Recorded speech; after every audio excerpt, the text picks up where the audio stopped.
एक और बड़ी अपडेट आ रही है सामने, उसका रुख करते हैं। पीएफआई के डॉक्यूमेंट में हुआ था सनसनीखेज खुलासा। बताया जा रहा है कि भारत को 2047 तक इस्लामिक राष्ट्र बनाना चाहता है पीएफआई। ये चौंकाने वाला खुलासा हुआ था। भारत में मुगल राज को स्थापित करना चाहता है पीएफआई, ये बात भी सामने आई थी और ये पूरी जानकारी उजागर हुई थी बिहार से, जब वहां से कुछ आतंकी पकड़े गए थे और उनका पीएफआई कनेक्शन सामने आया था। तो भारत को एक मुस्लिम देश बनाने की ये योजना थी, बड़े खुलासे हुए थे। पीएफआई का मिशन इस्लामिक राष्ट्र, इसको लेकर इंफॉर्मेशन वॉल पर अब एक डिटेल आपके सामने होगी, जहां हम आपको बताएंगे किस तरीके से पटना पुलिस ने पीएफआई से जुड़े 2 सदस्यों की गिरफ्तारी की थी और इस गिरफ्तारी के बाद से कई बड़े खुलासे हुए। इनके पास से इंडिया विजन 2047 के दस्तावेज बरामद किए गए थे। 2047 को लेकर यह विजन था, जहां दस्तावेज में भारत को इस्लामिक राष्ट्र बनाने की बात थी। इसके अलावा दस्तावेज में मुगल राज को फिर से स्थापित करने का भी जिक्र किया गया था। साथ ही पीएफआई के सदस्य हथियार चलाने के लिए ट्रेनिंग कैंप तक चला रहे थे और एक समुदाय विशेष के लोगों को आतंकी प्रशिक्षण दे रहे थे। और इस बीच पटना टेरर मॉड्यूल की एनआईए जिस तरीके से जांच कर रही है, उसके बाद कई बड़े खुलासे हुए। आपको यह भी जानना बहुत जरूरी है कि पीएफआई के सदस्यों के पास से सबूत के तौर पर क्या क्या दस्तावेज मिले और उनमें क्या लिखा हुआ था। इन दस्तावेजों में था आजादी के 100वें साल में मुस्लिमों के पास सत्ता हो। इसके साथ ही इन दस्तावेजों में इस बात का भी जिक्र था कि किस तरीके से इनका सपना 2047 में सत्ता मुस्लिमों के पास लौटे, इसका जिक्र किया गया। 2047 में इस्लामिक सरकार बनाने का ये पूरा टारगेट बना रहे थे। साथ ही मुस्लिमों को बहुसंख्यक होने की जरूरत नहीं है, 10% मुस्लिम साथ आए तो बहुसंख्यक घुटनों पर होंगे और साथ ही भारत में इस्लाम का गौरव फिर से स्थापित कर सकेंगे। इसके अलावा यह भी बता दें, इस्लामिक राष्ट्र के लिए रोड मैप बाकायदा तैयार किया जा चुका था और यह भी था कि दिमाग में रखो, इस्लामिक शासन लाकर रहना है। साथ ही अल्लाह के कानून को स्थापित करना मुस्लिमों का धर्म है। अब रवि, धर्म के नाम पर दस्तावेजों में जो विजन सामने आ रहा है, उसमें तो यही साफ नजर आया कि किस तरीके से भारत में हालात बिगाड़ने की ये कोशिश थी और ब्रेन वॉश करने की उन युवाओं के साथ कोशिश की गई जो उनके साथ जुड़ते रहे। नहीं, बिल्कुल। ये देखिए, अभी तक जिस तरह के एविडेंसेस सामने आ रहे हैं उसमें तो एक लक्ष्य दिखाई दे रहा है। वो लक्ष्य से कितने पास है, कितने दूर है, ये मैटर अलग है, लेकिन एक टारगेट लेकर ऐसे ग्रुप चल रहे हैं। फाजिल साहब, एक आपने बात कही कि पीएफआई के नाम पर मुसलमानों को डराने की कोशिश की जा रही है। आपके जैसे ही लोग ये तर्क दे रहे थे कि सीएए के नाम पर मुसलमानों को डराने की कोशिश की जा रही है। कितने लोगों की नागरिकता गई। जब 3 तलाक का मुद्दा आया, पूरे देश में प्रदर्शन होने लगा। अभी जनसंख्या नियंत्रण का कानून आएगा, उस पर भी यही बात होगी। 370 हटाया गया तो भी मुसलमानों को डराया गया। आप मुसलमानों को इस तरह की चीजों से जोड़कर कैसे देख सकते हैं? भारत का मुसलमान भारत के साथ है, न कि पीएफआई जैसे एलिमेंट्स के साथ है। फिर उसको आप कवर क्यों कर रहे हैं? इसका लॉजिक नहीं समझ में आ रहा। देखिए, मैं बता रहा हूं आपको, देश में राजनीति के कई पैटर्न होते हैं और निश्चित रूप से मुसलमान एक बहुत बड़ी संख्या है, देश में राजनीति का बहुत बड़ा केंद्र है। कोई भी लोग जो है मुसलमान को डरा के रखना चाहते हैं। वो किसी भी राजनीतिक कार्यक्रमों में अगर कोई हिस्सा ले तो उसको सर, मुसलमान डरा हुआ रहता तो सड़कों पे आराम से नहीं निकलता प्रोटेस्ट करने के लिए। अभी थोड़े दिन पहले हमने देखा नुपुर शर्मा के खिलाफ पूरे भारत का मुसलमान सड़कों पर था। ये डरा हुआ मुसलमान नहीं था। तो ये झूठ मत बोलिए कि इस देश में मुसलमानों को डराया जाता है या वो डरे हुए हैं। कम से कम इस झूठ से बचिए। सुप्रीम कोर्ट में मामला पेंडिंग है, सुप्रीम कोर्ट ने अभी तक कोई फैसला नहीं लिया।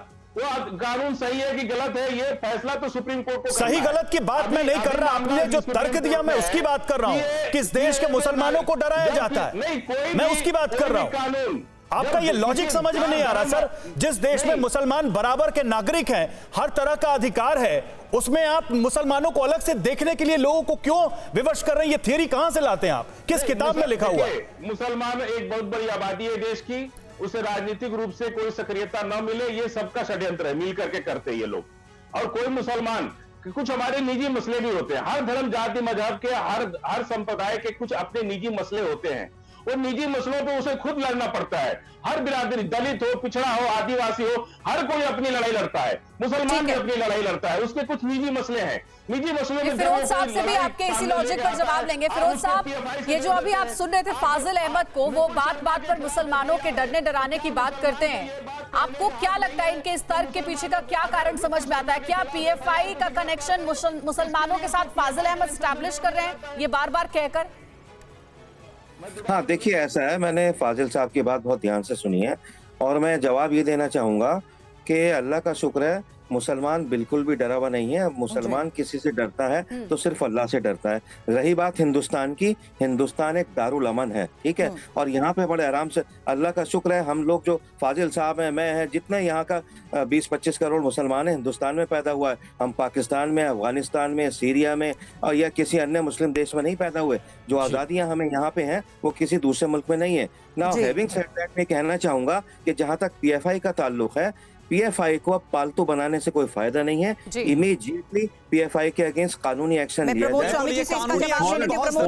एक्शन नहीं लिया जा रहा? किस तरीके का, क्यों मामलों में ढिलाई बढ़ती जा रही है, जो थोड़ी देर पहले भी फिरोज साहब कह रहे थे, और इस बीच फाजिल साहब भी यही कह रहे हैं कि अगर मामले इतने सेंसिटिव हैं तो उनको पॉलिटिसाइज क्यों कर दिया जाता है? और ये कहना कि प्रमोद जी का जो कहा तो मुझको अच्छा लगता अगर फाजिल साहब कहते कि 2047 तक मुगल राज बनाने का जो PFI का जो एजेंडा है, इसका मैं विरोध करता हूं। ये अगर ये कहते तो मुझे खुशी होती कि ये एक सही ट्रैक पर बात कर रहे हैं। दूसरी बात, आज जो PFI जिस तरह से नफरत का वातावरण फैला कर करके और जिस तरह के आएंगे फाजिल साहब आपके पास आएंगे, लेकिन प्रमोद जी का जवाब पूरा हो जाने दीजिए। प्रमोद जी। और मेरे को ये भी खुशी होती कि फाजिल साहब ये कहते कि गुस्ताखे नबी की एक ही सजा, सरतन से जुदा, सरतन से जुदा, इस तरह की बातों का हमारे मजहब में कोई भी स्थान नहीं है। फाजिल साहब, इसी पर आपसे रिएक्शन, क्योंकि वक्त बहुत कम है। जो प्रमोद सर की तरफ से कहा गया, जो 2047 को लेकर जो गजवाए हिंद का जिक्र हो रहा है, PFI की ये जो बुकलेट सामने आ रही, दस्तावेज सामने आ रहे हैं, अरे कैसा सामाजिक कार्य हो रहा है फिर वहां पर? बता रहा हूं, हाँ, 1947 में तय हो चुका है कि किसको मुस्लिम राष्ट्र चाहिए और कौन भारत में रहेगा। अब जो भारत का मुसलमान है वो भारत को विश्व गुरु बनते देखना चाहता है, कोई मुस्लिम राष्ट्र नहीं चाहता है। जिस मुस्लिम राष्ट्र का फैसला तो नहीं तो जो पटना में जो बरामद हुआ, जो दस्तावेज वहां से मिले हैं, PFI कनेक्शन सामने आ रहा है, 2047 तक का जिक्र हो रहा है, टारगेट जो मुस्लिम राष्ट्र बनाने का, गजवाए हिंद की बात है, वो फिर क्या है? वो राजनीतिक प्रोपेगेंडा है। वो राजनीति का प्रोपेगेंडा है। मुसलमानों को डराने के लिए एक राजनीतिक प्रोपेगेंडा किया जा रहा है और मुसलमान मुख्य धारा से अलग रहे। फाजिल अहमद, कैसी बातें करते हैं आप? कैसी बातें करते हैं आप? जांच एजेंसियां जांच कर रही है, डॉक्यूमेंट्स बरामद हो रहे हैं, आतंकियों की गिरफ्तारी हो रही है, पूछताछ में ये बातें सामने आ रही है। आपको कुछ नहीं पता है क्या? अपडेट नहीं रहते हैं क्या आप? मैं बिल्कुल अपडेट। आप बताइए, प्रमोद गोस्वामी बता दें हमको कि क्या मिला और क्या होने वाला है। कि आप क्यों नहीं बैन कर रहे PFI को? अगर PFI फंडिंग के लिए गिरफ्तार किया गया उनको, टेररों को फंडिंग करते थे, गिरफ्तार किया गया उनको, अलकायदा से उनके संबंध जो आपको भी कोई कर सकता है, हमको भी कोई कर सकता है। अरे क्या बात कर रहे हैं महाराज, जुर्म है कि नहीं है? अलकायदा से उनके संबंध है, सारी चीजों की पुष्टि हुई है। आप निश्चिंत रहिए, आप जो है पाकिस्तान अफगानिस्तान में नहीं रहते हैं कि आपको ऐसे ही राह चलते गिरफ्तार किया जाएगा। इस देश में कानून है सर। ये जो भ्रम है, ये झूठ है, मत फैलाइए। भारत में कानून है और कानून से ऊपर कोई नहीं, संविधान से ऊपर कोई नहीं है। तो कम से कम इस मामले में आप निश्चिंत रहिए। जब यहां से निकले, सड़कों पर फ्री घूमे, कोई नहीं आपको उठा रहा। आप आजाद हैं, आजाद मुल्क के नागरिक हैं, बराबर के हकदार हैं। तो ये झूठ ना बोला करिए टीवी पर बैठकर कि कोई किसी को भी कैसे भी उठा लेगा। राजनीति अपनी जगह है, लेकिन जब देश हित की बात आएगी, संविधान की बात आएगी, तो बात वही होगी जो सही होगी। संविधान का अधिकार है वो सही, बिल्कुल, और आपको भी अधिकार है, लेकिन ये अधिकार नहीं है कि आप सर कम से कम झूठ बोले बैठकर कि किसी को कहीं से भी उठा लिया जाएगा। अगर कुछ ऐसा मिल रहा है जो कि देश के खिलाफ है, जो कि समाज के खिलाफ है, कम से कम उसको लेकर तर्क तो मत दीजिए, उसे एक्सेप्ट करिए। अगर गलत हो रहा है तो ये गलत है, उसके खिलाफ कार्रवाई होनी चाहिए। हो रहा है तो उधर से वो भी हो रहा है। मैं कुछ कहना चाहूंगा इस सिलसिले में, अगर मेरी आवाज जा रही है। जी सर, आ रही है आपकी आवाज। देखिए, हाँ देखिए, ये जो बात कही थी हमारे प्रमोद जी ने, सर तन से जुदा, मैं बांगे दहल आपके चैनल से पूरी दुनिया को बताना चाहूंगा, सर तन से जुदा जो है ये गैर इस्लामी है, गैर इंसानी है, गैर कानूनी है, और मदारिस में ऐसी कोई चीज नहीं पढ़ाई जाती। अगर कोई ऐसी चीज मिले तो फौरन उसके अगेंस्ट एक्शन लेना चाहिए, जैसे मैंने एक एग्जांपल एक मुल्क का दिया था। और आखिर में कहना चाहूंगा, प्रमोद जी आपने ये कहा था कि मुस्लिम इंटेलेक्चुअल क्यों नहीं इसके खिलाफ खड़े होते। सारे मुसलमान, देश के जितने भी मुसलमान हैं, 90% से ज्यादा वो राष्ट्रवादी हैं, देशभक्त हैं, और और किसी भी इस तरह के संगठन के साथ सही नहीं खड़े मैसेजिंग होनी चाहिए, हुए। लोगों के बीच में सही बात जानी चाहिए। लेकिन अगर कोई इस तरह की गतिविधियों में शामिल है और गलत मैसेजिंग कर बच्चों को, युवाओं को अपने साथ जोड़ते हुए, उनका ब्रेन वॉश करते हुए आतंकी गतिविधियों में उनको अपने साथ जोड़ रहे हैं, तो उसको लेकर भी कड़ा एक्शन और बड़े खुलासे होने चाहिए। आप सभी हमारे साथ जुड़े उसके लिए बहुत बहुत शुक्रिया।